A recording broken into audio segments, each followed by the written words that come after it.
আসসালামু আলাইকুম। সবাই কেমন আছেন? আশা করি ভালো আছেন। আজকে একটা নতুন ভিডিও নিয়ে আসলাম পাঙ্গাস মাছের ভুনার রেসিপি।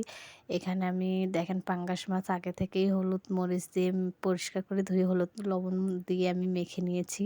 তারপরে পেঁয়াজ কুচি নিয়েছি, তারপরে পরিমাণ মতো মশলা নিয়ে নিয়েছি। এখানে কড়াইতে তেল গরম বসাইছি। তেল দিয়ে দিলাম। তেল গরম হয়ে গেলে এখানে আমি এখন মাছটা দিয়ে দিব। এই তো দেখতেই পাচ্ছেন আমার তেলটা গরম হয়ে গেছে। এখানে আমি মাছগুলো দিয়ে দিচ্ছি। আমি কিন্তু মাছগুলো আগেই ভালোভাবে ধুয়ে নিয়েছি। পাঙ্গাস মাছ ভেজে ভুনা করলেও একটা অন্যরকম টেস্ট হয়। কে কে এইভাবে খান একটু আমাকে জানাবেন কমেন্ট করে।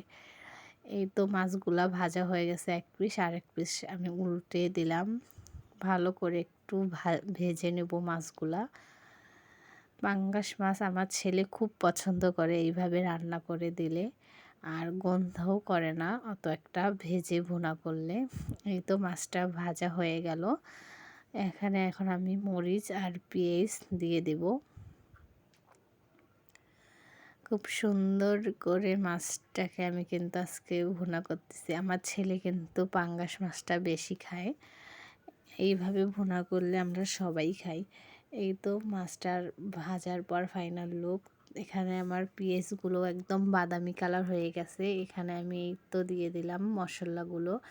আর এখানে একটু ঝাপসা দেখা যাচ্ছে। আর মশলা কষানোর সময় ধোঁয়াটা উঠতেছে, সেই জন্যে। তারপরে মশলা কষা হয়ে গেল, আমি মাছ দিয়ে দিলাম। মাছগুলো একটু ভালোভাবে নেড়ে চেড়ে পরিমাণ মতো এখানে পানি দিয়ে দেব। পানি দিয়ে দিলাম, দিয়ে এখন আমি একটু নাড়াচাড়া করে ঢাকনা দিয়ে ঢেকে দেব। 5 থেকে 7 মিনিটের জন্য আমি ঢাকনা দিয়ে ঢেকে দেবো এখানে। এই তো ঢাকনাটা ওঠার পর এই তো একটু থকবকে আসছে, নাড়াচাড়া করে এখানে আমি একটু ধনিয়া পাতা দিয়ে দেব।